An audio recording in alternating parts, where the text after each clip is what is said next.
The warning alarm screamed through the Galactic Council chambers like nothing anyone had heard before. Red lights flashed across every console, and the massive holographic display at the center of the room showed something impossible. The quarantine barrier around the Saul system had failed. After 3,847 years, the seal was broken. Council member Zixthera stood frozen at her station. The ancient Vrelin had lived for over 4,000 years, had witnessed the rise and fall of civilizations, had seen stars die and new ones born. But now, for the first time in centuries, pure terror filled her three hearts. Her scaled hands trembled as she touched the display, confirming what she already knew to be true. "Emergency session," she whispered, her voice barely audible, then louder with desperate urgency. "Emergency session. All council members to chambers immediately." Within minutes, representatives from 43 species filled the grand chamber. Most of them were young by galactic standards. They had been born long after the seal was put in place. They knew nothing of what lay beyond that barrier, nothing of why it had been created. To them, the Sol system was just a restricted zone marked on star maps, a place they were told never to visit. But the elder races remembered. The Vrelins remembered. The Korthax Collective remembered. And the keepers of the Eternal Archives remembered every terrible detail. Talan of the Ashiri floated into the chamber, her crystalline body catching the light from 1,000 sources. She was young, only 200 years old, and this was her first major crisis as a council member. She looked at the display, trying to understand what everyone was so afraid of. "What was sealed in that system?" she asked, her voice like wind chimes. "I have studied our databases. There is almost nothing about it. Just a warning that says, do not approach. Do not contact. Do not unseal." Zixthara's eyes, all 6 of them, focused on Telin. "What was sealed away," she said slowly, "was not a weapon. It was not a plague. It was not a hostile species bent on conquest." She paused, her voice dropping to something that sounded like grief. It was something far more dangerous. It was humanity. The word meant nothing to most of the council. They had no records of this species. No images, no data.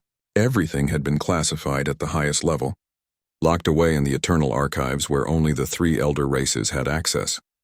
"I demand to know what threat we face," said Admiral Kuvtek of the Korthax Collective, his armored bulk making the floor shake as he moved forward. "If there is a military threat, my fleets must be prepared." Zixthera activated another display. It showed images from nearly 4,000 years ago. A blue and green world, beautiful and thriving, ships leaving its orbit, primitive but functional, faster than light vessels, and then contact with a Vrelin exploration fleet. First contact was peaceful, Zixthera explained. The humans were excited, friendly, eager to join the galactic community. They seemed like every other emerging species, curious, ambitious, nothing special. Her voice hardened. "We were wrong." The hologram changed. It showed a human colony on a distant world, a place the records called Kepler 442b. 40,000 humans lived there, building homes, raising children, dreaming of the future. Then the Scarvesh raiders attacked. Everyone in the chamber knew about the Scarvesh. They had been a problem for centuries, attacking weak colonies, stealing resources, disappearing into the dark spaces between stars. They were cruel but manageable. The galaxy had learned to live with them. The Scarvesh destroyed the human colony, Zixthera continued. They killed nearly everyone. 40,000 humans died in a single day. We expected the humans to respond with military force. We expected war. We expected them to be angry, violent, seeking revenge. She closed her eyes. What happened instead was something we had never seen before. The next recording showed human ships arriving in Scarvesh space. But they did not attack. They did not fire weapons. Instead, they broadcast messages. They sent communications. They made deals with individual Scarvesh captains, offering them wealth and status if they would turn against their own leaders. They spread information about Scarvesh crimes, making different Scarvesh clans distrust each other. Within weeks, Scarvesh society began to crack. Clans that had worked together for generations turned on each other, their communications networks filled with accusations and conspiracy theories. Their leaders were overthrown by their own people. Their culture, built over thousands of years, simply fell apart. Within 6 months, the Scarvesh raiders ceased to exist. They did not destroy the Scarvesh, Zixthera said quietly. They dissolved them. They used psychology, information, social manipulation. They turned the Scarvesh against themselves so completely that the species simply stopped being what it was. Some Scarvesh joined human society, others scattered across the galaxy. But the Scarvesh Raiders, as a culture, as an identity, were gone forever. The council chamber was silent. No one knew what to say. The elder races studied humanity after that, Zixathera continued. We analyzed everything about them, their biology, their history, their culture, and we discovered their true nature. Humans do not just fight threats. They adapt to them. They learn from them. They absorb them. Every challenge makes them stronger. Every enemy teaches them something new. They are the most dangerous adaptive species the galaxy has ever seen. She pulled up more data, genetic analyses that meant nothing to most council members, but everything to the scientists among them. Humanity is not one species. They are the result of multiple human subspecies merging over hundreds of thousands of years. Neanderthals, Denisovans, others whose names are lost to time. Each one contributed something unique. Each one made humanity more adaptable. So you locked them away because they were too good at learning? Talon asked, disbelief in her voice. That seems cruel. That seems wrong. We locked them away because we ran projections, Zixthara said. If humanity entered the galaxy, they would not conquer it. They would not destroy it. They would change it. Within 1,000 years, every species they contacted would begin to change, not through force, through trade, through cultural exchange, through intermarriage and mutual cooperation. Slowly, peacefully, the entire galaxy would become human, not because they destroyed us, but because we would choose to become like them. Admiral Kuvtek's mandibles clicked together in anger. You sealed away an entire species for nearly 4,000 years because you were afraid they would make friends with us? Yes, Zixthera said simply. Because friendship with humanity means losing what makes you yourself. They do not mean to do it, but their nature is to assimilate, to synthesize, to bring everything into their culture. They are invasive by nature, even when they mean well. Before anyone could respond, new alarms began to sound. A junior officer rushed into the chamber, his face pale with shock. Counselors, he said, his voice shaking. We have detected ships leaving the Sol system. Thousands of them. They are spreading out in all directions, heading toward council space. Zixthera looked at the display, and for a moment, something like sadness crossed her ancient face. They knew, she whispered. They have been watching us through the barrier all this time. They knew the moment it fell, and they have been preparing for this day for 3,847 years. Talon stepped forward, her crystalline form glowing with determination. Then someone must make contact. Someone must try to communicate with them. We cannot simply assume they are a threat. We owe them that much after locking them away for so long. Volunteer accepted, Zixthera said, though her voice held no hope. But understand this, young one. You are not going to meet humans as they were. You are going to meet humans as we made them. Isolated, alone, given nearly 4 millennia to think about why we feared them. She looked directly at Talon. They are not warriors. They are not conquerors. They are survivors. And they will never stop. That is what makes them terrifying. The reconnaissance fleet approached the edge of the Sol system with extreme caution. Talon stood on the bridge of the council ship Peaceful Dawn, watching the sensor displays with growing nervousness. Around her, the crew moved quietly, checking weapon systems and shield generators. Everyone was tense. Everyone was afraid. They had barely crossed the old barrier boundary when the sensors detected a single ship approaching. It was sleek and dark, its hull made of materials that seemed to absorb light. The design was unlike anything in the galactic database. It moved with impossible grace as if it knew exactly where the council ships would be before they arrived. Single vessel approaching, the sensor officer announced. No weapons detected. Wait, correction. No weapon systems we recognize as weapons. The human ship came to a stop exactly 1,000 kilometers away. Not 900. Not 1,100. Exactly 1,000. Talon realized they were being sent a message. We know your weapon ranges and we are staying just outside them. The communication system activated without anyone on the council ship doing anything. A human face appeared on the screen. She had dark hair pulled back, brown eyes that seemed tired but alert, and skin the color of deep earth. She wore a uniform of dark blue with silver insignia. Greetings to the Galactic Council Reconnaissance Fleet, the human said, speaking perfect galactic standard without any accent. "I am Captain Sarah Chen of the United Earth Space Command vessel Perseverance." "We have been expecting you." Talon floated forward, trying to compose herself. "You speak our language?" "We speak 47 galactic languages," Captain Chen replied with a small smile. "We have had 3,847 years to listen to your broadcasts. Your barrier kept us in, but it did not stop electromagnetic radiation from passing through. We have been watching you, learning about you, understanding you." The implications of that statement sent chills through everyone on the bridge. Humanity had been observing the entire galaxy for millennia. They knew everything. "I have been sent to establish contact," Talon said, trying to sound diplomatic and calm. "The Council wishes to discuss the current situation." "The situation where you imprisoned us for 4,000 years? Captain Chen's voice was not angry. It was simply factual, which somehow made it worse. "But yes, we are willing to talk. In fact, I would like to invite you aboard the Perseverance. We have much to discuss, and I think you need to see what humanity has become." Every instinct told Talon this was dangerous. But she had volunteered for this mission.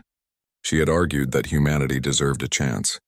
She could not back down now.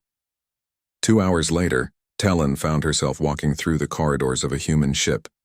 Captain Chen walked beside her, pointing out various features of the vessel. The technology was far beyond anything Talon had seen. The walls seemed to shift and change, molecular displays showing information in beautiful patterns.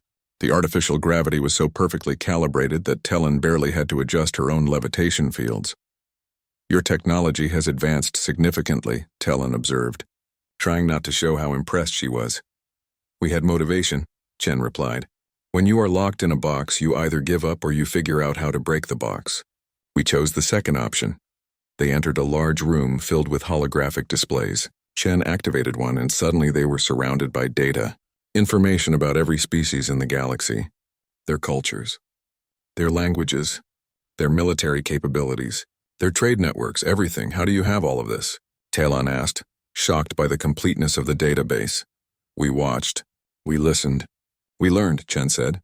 "Every news broadcast, every public transmission, every piece of information that crossed through the barrier, we captured and analyzed. We have been preparing for this moment since the day you sealed us away." Talon felt her crystalline body grow cold. "You have been preparing for war." "No," Chen said firmly. "We have been preparing to survive. There is a difference." She changed the display, showing images of Earth. Beautiful cities with towers that reached into the sky, oceans filled with floating habitats, forests that had been restored and protected. "We have spent 4,000 years improving ourselves. We solved war. We eliminated poverty. We cured every disease. We had nothing else to do but become better and plan your revenge," Talon said quietly. Chen turned to look at her directly. "We were angry." "Of course we were angry. 40,000 of our people died, and instead of helping us, you locked us away like we were the problem. But anger fades, Talon. What remains is understanding. We spent centuries trying to figure out why you feared us so much." She pulled up another display. This one showed genetic data, psychological profiles, historical patterns. "We know what we are. We know what makes us dangerous. We are adaptive. We assimilate. We take ideas and make them our own. Throughout our history, we absorbed dozens of human subspecies. We took the best traits from each and made them part of ourselves. It is what makes us strong, but it also makes us invasive." "You understand why we sealed you away," Talon said, surprised. "We understand fear," Chen corrected. "Whether that fear was justified is another question." She sat down in a chair, gesturing for Talon to settle onto a platform designed for floating species. "Here is what humanity wants. We want out of this prison. We want to join the galactic community. We want to trade, explore, learn, and share. But we know you will never agree unless we can prove we are not a threat." "How can you prove that?" Talon asked. "Your very nature is what the elder races fear." Chen smiled, and it was a sad expression. "We can prove it because we have changed ourselves. We spent the first 500 years of our isolation becoming a truly united species. We spent the next 1,000 years understanding our own psychology. And we spent the remaining time developing protocols to prevent what you fear most."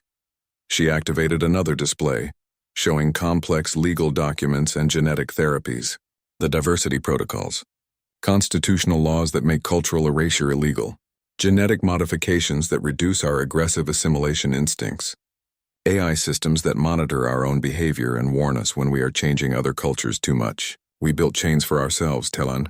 We made ourselves safe for the galaxy. Tellan studied the data. It was incredibly detailed, incredibly thorough. But could it be trusted? Why should we believe you? She asked. You could be telling me what I want to hear. Because we are going to give you everything, Chen said. She pressed a button and suddenly data began flooding to the peaceful dawn. Terabytes of information, technological specifications, cultural databases, military capabilities, everything about humanity, laid bare for the Council to examine.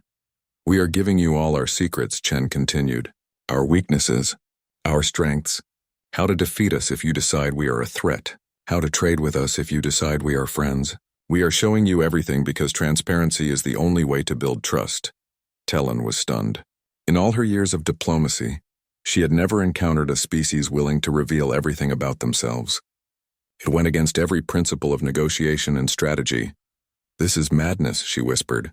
You are giving away every advantage. We are giving away the ability to surprise you, Chen corrected. But that is not our advantage, Tellan. Our advantage has always been adaptation, and we have adapted to being alone.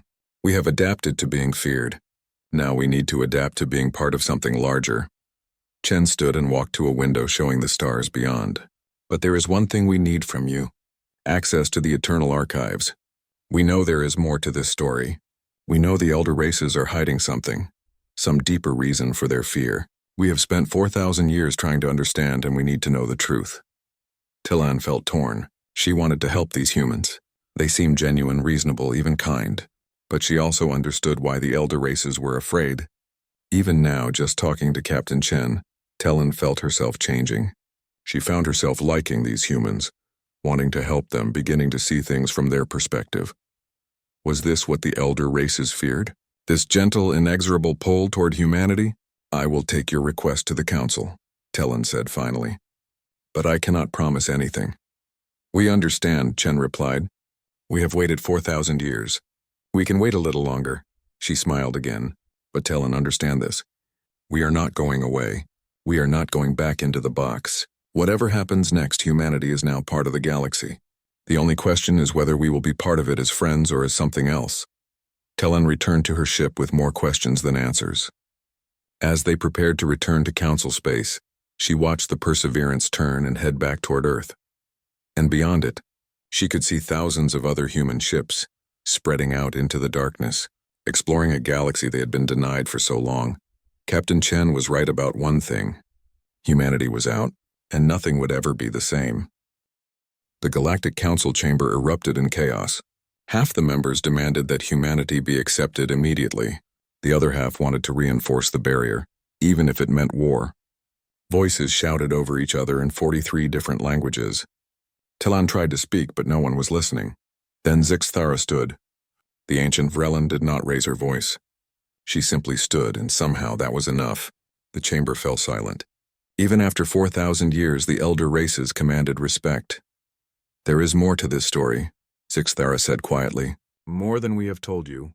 More than we have told ourselves for a very long time. She looked at Tellan. The human captain asked for access to the eternal archives. She deserves that access. And you, young one, deserve to know the full truth of what we did and why we did it. 3 days later, Tellan and Captain Chen stood before the Eternal Archives station. It was a massive structure, ancient beyond measure, built by the elder races over 200,000 years ago. Here, every important moment in galactic history was recorded and preserved. Zixthara led them deep into the archives, past records of wars and peace treaties, past the births and deaths of entire civilizations. Finally, they reached a sealed chamber marked with warnings in languages so old that even the translation system struggled with them. What you are about to see, Zixthara said, is the greatest secret of the elder races. The truth we have hidden from the younger species. The truth we barely admit to ourselves. She opened the chamber and holographic displays filled the room. They showed data going back hundreds of thousands of years. Genetic patterns, evolutionary charts, civilization development curves. Every 50,000 years, Zixthara began, a species emerges that becomes something more. We call them transcendent. They do not conquer the galaxy. They do not die out. They simply evolve beyond our understanding and disappear, leaving everything behind. The displays showed 5 different species throughout galactic history. Each one had reached a certain level of development and then vanished, leaving only ruins and questions behind. The elder races have existed for over 200,000 years. Zixthera continued. We have tried everything to achieve transcendence. We have modified our genetics. We have built massive computer networks to expand our minds. We have merged with machines. Nothing has worked. We remain what we are, unable to take that final step. What does this have to do with humanity? Chen asked, her voice tense. Zixthera pulled up human genetic data. When we first encountered humanity, we studied everything about you. Your DNA contains markers from 12 different evolutionary paths: Neanderthal, Denisovan, Homo erectus, others we do not have names for. Humanity is not one species that evolved. You are the result of multiple human subspecies meeting, combining, merging into something new. The displays showed complex genetic analyses that Telan struggled to understand, but Chen was nodding slowly as if she already knew this. This explained your adaptability, Zixthera said. You are a species built from synthesis, from absorption, from taking the best of multiple evolutionary paths and combining them. It is in your very DNA to merge, to adapt, to become more than you were. But you said you feared we would make the galaxy human, Telan interjected. How does this relate to transcendence? We ran projections, Zixthera said, and her voice was hollow. Based on human genetic patterns and cultural development. Given sufficient pressure and time, humanity would achieve transcendence within 10,000 years. Maybe sooner. She looked directly at Chen. You are the species that will leave us behind. You are what we have been trying to become for 200,000 years. The room was silent for a long moment. Chen stared at the data, her face unreadable. You locked us away because you were jealous? Chen finally said, and there was anger in her voice now. You imprisoned an entire species for 4,000 years because we might become something you could not. No, Zixthera said firmly. That would have been cruel but understandable. We locked you away because of what would happen before you transcended. She changed the display again. This time it showed projections, simulations, models of what would happen if humanity joined the galaxy. The Kepler 442b incident showed us your true nature. Within months of contact with the Scarvesh, your military had absorbed and improved their tactics. You did not just fight them. You learned from them. You took what they were and made it part of yourselves. The simulations showed humanity spreading through the galaxy, trade routes opening, cultural exchanges beginning, intermarriage between humans and other species, and slowly, generation by generation, the other species changing. You do not conquer, Zixthera said. You do not destroy. You absorb. Within 1,000 years, every species that had contact with humanity would begin to change, not through force, through friendship, through mutual benefit, through the simple fact that human culture is so adaptable, so appealing, so easy to merge with that others would choose to become part of it. The projection showed Vrelans adopting human philosophy, Korthak soldiers learning human tactics, Ashiri scholars studying human literature, and with each generation, becoming a little less Vrelan, a little less Korthax, a little less Ashiri. You would not destroy our species, Zixthara continued. You would erase our identity, not our bodies but our souls. Everything that makes a Vrelan truly Vrelan would slowly disappear, absorbed into human culture. And we would do it willingly. That is what makes it so terrifying. Telan felt something inside her crystalline form crack, because she understood now. She had spent only hours with Captain Chen, and already she found herself thinking like a human. Already she wanted to help them, to learn from them, to be part of what they were building. That is why we sealed you away, Zixthara said quietly. Not because we feared you would destroy the galaxy, but because we feared you would save it in a way that left nothing of us behind. Captain Chen stood frozen, staring at the projections. Telan could see emotions crossing her face: shock, hurt, understanding, and something else, something that looked like horror. You are saying that our nature, our fundamental nature, is to erase other cultures? Chen said slowly. That even when we mean well, even when we try to help, we destroy what makes other species unique? Yes, Zixthera said. It is not evil. It is not malicious. It is simply what you are. An invasive species that cannot help but change everything it touches. Chen turned away, her hands clenched into fists. We spent 4,000 years trying to prove you wrong. We developed the diversity protocols. We changed ourselves. We built safeguards. And you are saying it does not matter? That we will always be this thing you fear? I do not know, Zixthera admitted. That is the truth, Captain Chen. I do not know if your protocols will work. I do not know if you can control your nature, but I know that we were afraid to take the risk. Alarm suddenly blared through the archive station. A young officer appeared on the communication screen, panic in her eyes. Counselor Zixthera, a Korthax collective war fleet has entered the Saul system. Admiral Kuvtek has declared humanity an existential threat. They are attacking Earth. The display changed, showing long-range scans of human space. 10,000 Korthax warships surrounded the Saul system. Weapons were charging. This was not a show of force. This was an extermination fleet. Captain Chen's face went cold and hard. They are attacking my home. My people, she looked at Zixthera. You wanted to see what humanity became during 4,000 years of isolation? You are about to find out. She activated her communication device. Chen to Perseverance. Initiate Protocol 7. Authorization Chen Alpha 9. Show them what we learned. What is Protocol 7? Tellan asked, fear in her voice. Chen looked at her and there was no warmth in her eyes now. Only determination. The protocol for teaching bullies why you should never corner a survivor species. The holographic display showed the first Korthax ships opening fire on human defensive platforms. And then it showed something that would change galactic history forever. The humans did not just fight back. They began to learn. Every Korthax weapon fired was analyzed, countered, and neutralized within minutes. Every tactic was absorbed and improved upon. The battle had just begun, but Tellan could already see how it would end. Humanity had been preparing for this moment for nearly 4,000 years. And the galaxy was about to learn what happened when you gave the most adaptive species in existence a reason to adapt faster. Zixthera closed her 6 eyes and whispered, "What have we done?" The battle for the Saul system raged across millions of kilometers of space. 10,000 Korthax warships, the pride of the most militaristic civilization in the galaxy, faced 2,000 human vessels. On paper, it should have been a massacre. In reality, it became something the galaxy had never witnessed before.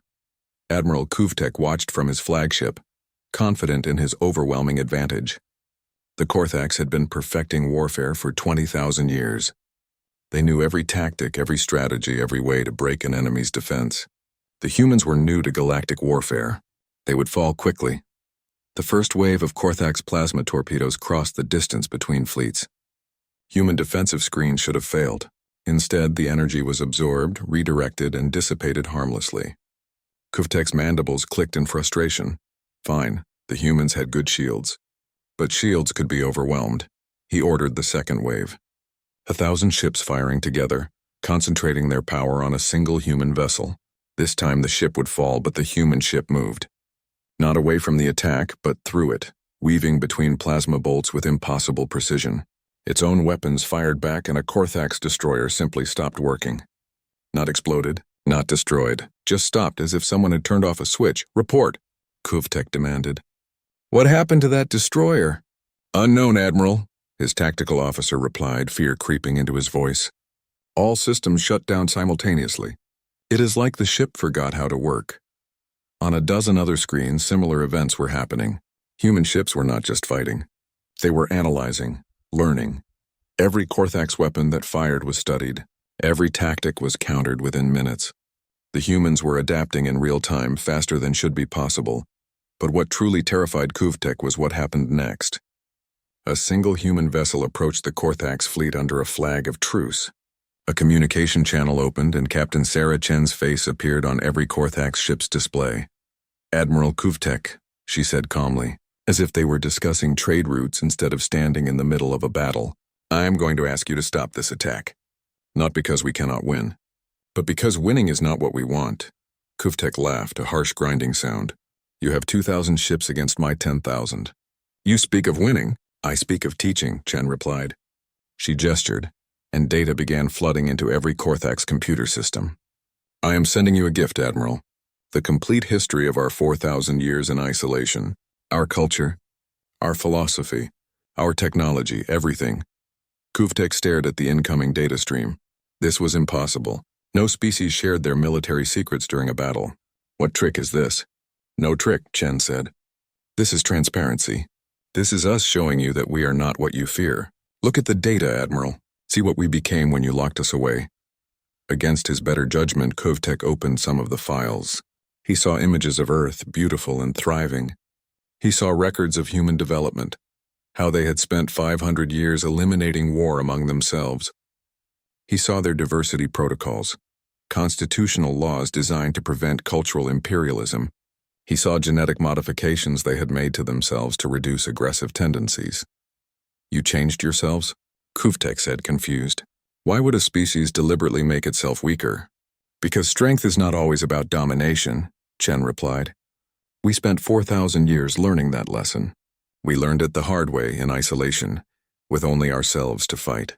We learned that true strength is choosing restraint when you have power. More data flooded in, complete specifications for human defensive systems, weaknesses in their fleet formations, frequencies that could disrupt their shields, everything needed to defeat humanity.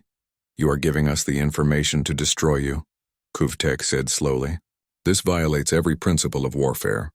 Yes, Chen agreed. But we are not trying to win a war, Admiral.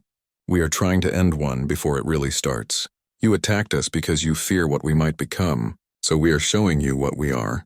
All of it, the good and the bad, the strengths and the weaknesses. And then you can make a real choice.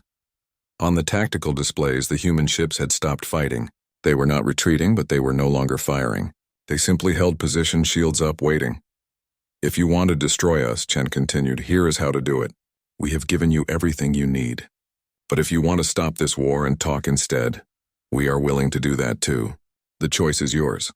For a species built on military dominance and information control, this was incomprehensible. The Korthax fought by knowing more than their enemies, by keeping secrets, by maintaining advantage through deception. And here was humanity, giving away every secret they had. Tellen watched from the Eternal Archives station, barely able to believe what she was seeing. She is winning by surrendering the ability to win, she whispered. It is genius. It is madness. Zixthara nodded slowly. It is very human. They do not think like we do. They do not value the same things we value. Tactical advantage means nothing if you can adapt to anything. Secrets mean nothing if you can be transparent and survive anyway. Back on his flagship, Kuvtek was faced with an impossible decision. Every instinct told him to continue the attack. The humans were making themselves vulnerable. This was the moment to strike, but something else nagged at him. He had spent his life studying warfare, studying strategy, and he had never, in 20,000 years of Korthak's military history, encountered an opponent who deliberately gave away their advantages. There had to be a reason. There had to be something he was not seeing. He opened more of the human data. He saw their history, how they had risen from a violent past. He saw wars they had fought among themselves, terrible conflicts that had killed millions. And he saw how they had stopped, how they had learned, how they had changed. There was a file marked required reading for first contact situations. Kuvtek opened it. It was a simple text document apparently given to every human who might meet alien species. Remember, it read, that fear makes people dangerous. If someone attacks you, it is often because they are afraid. The best way to stop fear is transparency. Show them who you are. Show them you are not a threat. Show them they have a choice. Violence should always be the last option, never the first. Kuvtek felt something crack inside his armored chest. This was not military doctrine. This was philosophy.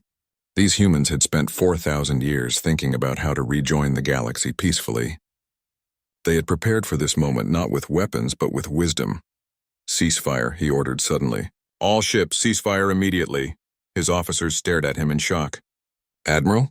Ceasefire, he roared. Captain Chen is right. We attacked because we were afraid. But fear is a poor reason for war. I want to know more. I want to understand what these humans truly are before I decide whether they should die. The Korthax fleet powered down weapons. The battle, if it could even be called that, was over. No ships had been destroyed. No lives had been lost. It was the strangest military engagement in galactic history. Captain Chen's face showed relief. Thank you, Admiral Kuvtek. Thank you for choosing understanding over fear. Do not thank me yet. Kuvtek replied. The Council will still need to decide humanity's fate, but I will not be the one to destroy a species without fully understanding them first.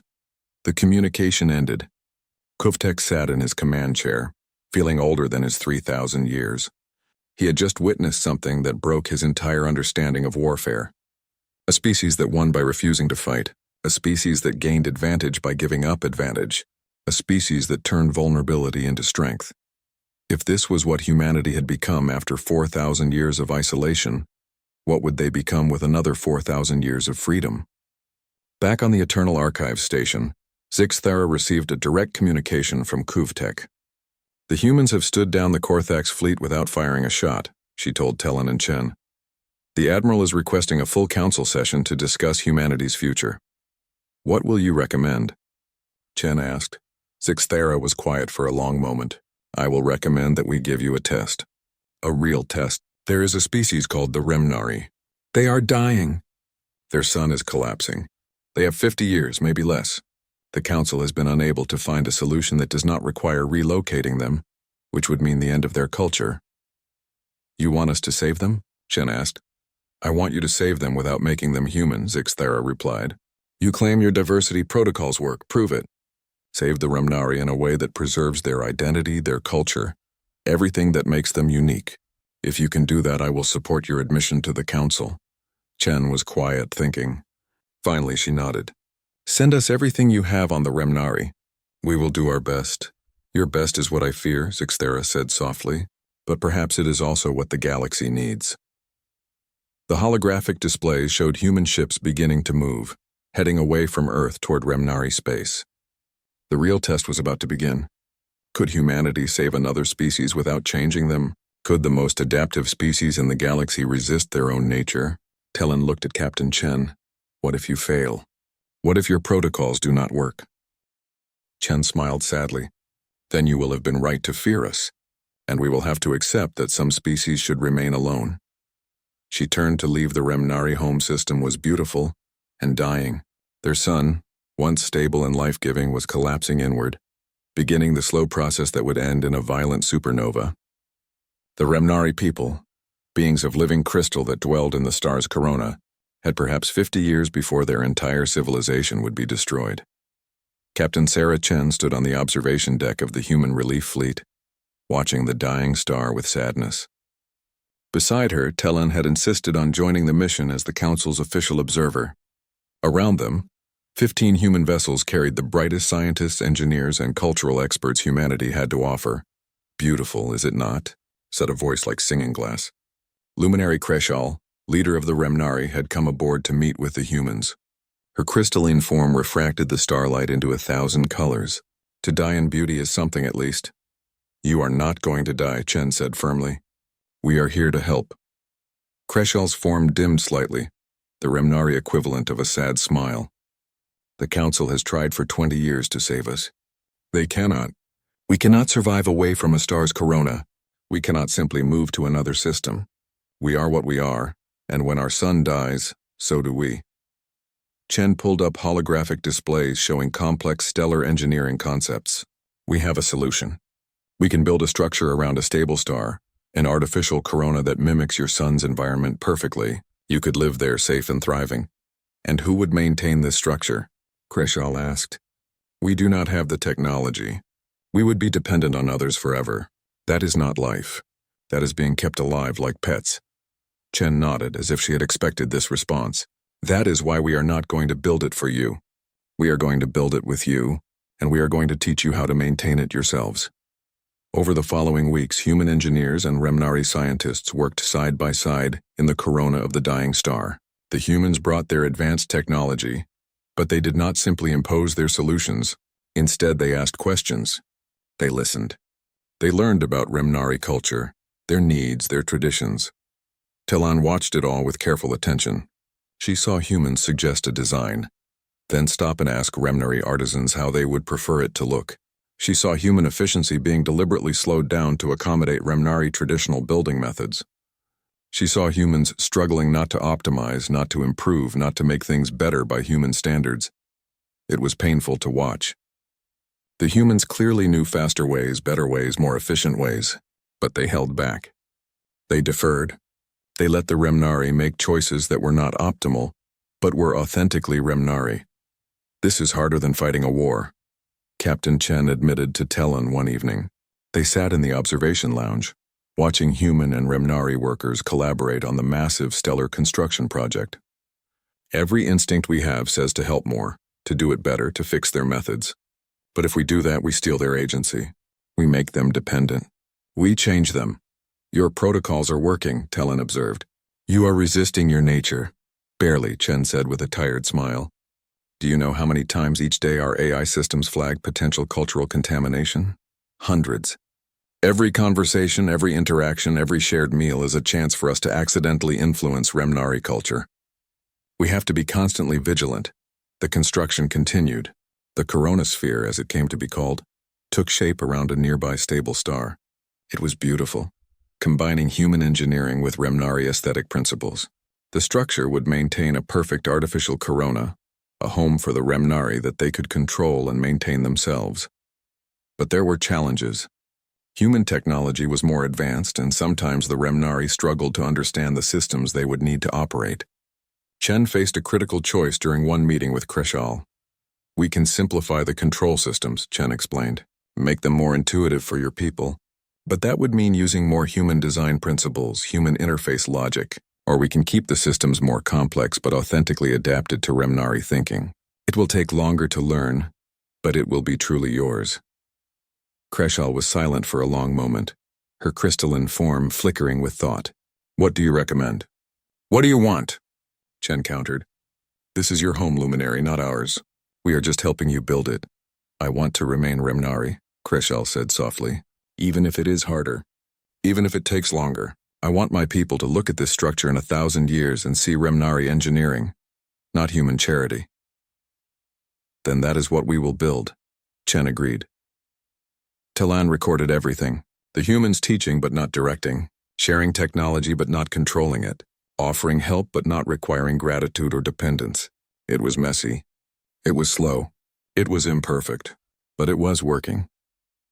18 months after the project began, the coronosphere was complete. The Remnari people began their migration, moving from their dying sun to their new home. The transfer took weeks as millions of crystalline beings made the journey. On the day the last Remnari arrived safely, Kreshal invited Captain Chen and Talon to a ceremony in the new habitat. The Remnari had gathered in their thousands, their crystalline forms creating a sea of light and color. You have saved us, Kreshal said, her voice carrying to all assembled.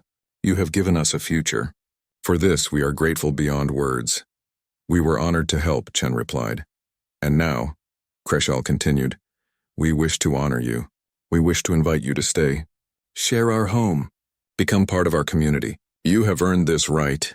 Talon felt her crystalline form go cold. This was the moment. This was the test. The Remnari were offering exactly what the elder races feared. They wanted to become closer to humanity. They wanted to integrate, to share, to merge cultures, and humanity had to say no. Captain Chen looked at Kreshal with genuine emotion in her eyes. Luminary, your offer touches me deeply, but I must decline. Why? Kreshal asked, confusion in her voice. Have we offended you? No, Chen said gently. You have honored us, but that is exactly why we must leave. You are grateful. You feel indebted.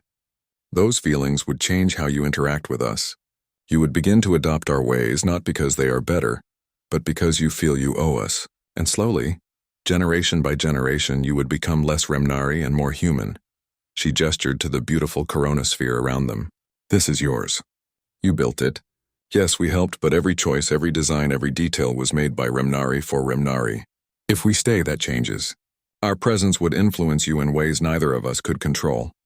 So you would leave us alone? Kreshal said, and there was hurt in her voice.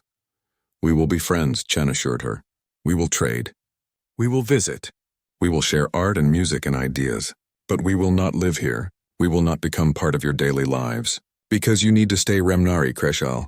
The galaxy needs you to stay Remnari. Your unique perspective, your crystalline nature, your way of thinking that is unlike any other species. That is precious. That is worth protecting. Even from us, Kreshal was quiet. Then slowly her form began to pulse with light. the Remnari expression of deep understanding. You are teaching us even now. Teaching us that some distances are necessary, that boundaries preserve rather than divide. Yes, Chen said. That is what we learned in our 4,000 years alone. That being separate can be a form of respect, not rejection. The human fleet departed 3 days later. As they left the Remnari system, Chen watched the coronasphere recede into the distance. Tellan stood beside her. You did it, Tellan said quietly. You saved them without changing them. We tried, Chen corrected. Time will tell if we truly succeeded. Cultural influence is subtle. Seeds planted today may grow in ways we cannot predict. But you tried, Tellan insisted. That is what matters. You resisted your nature. You chose restraint. 3 weeks later, the Galactic Council convened for the final vote on humanity's admission. Zixithera stood before the assembled representatives, her ancient form somehow looking lighter than before. For 3,847 years, she began, we imprisoned humanity because we feared what they would become. We feared they would change us. We feared they would erase our identities. And we were right to fear these things. Humanity is the most adaptive, most assimilative species the galaxy has ever known. She paused, looking around the chamber. But the Remnari mission has proven something more important. It has proven that humanity knows what they are. They understand their nature, and they have developed the wisdom and restraint to control it. They saved the Remnari without making them human. They gave help without demanding gratitude. They shared power without seeking control. Admiral Kuvtek stood. I vote to admit humanity to the Council. They have proven they are not the threat we feared, or rather they have proven they can choose not to be. One by one, other representatives stood. The vote was not unanimous. Some species still feared, some still doubted. But in the end, the majority voted yes. Humanity was officially welcomed into the Galactic Council. The celebration on Earth lasted for days. But Captain Chen felt something bittersweet about the victory. She met with Zixithera in a quiet diplomatic suite away from her.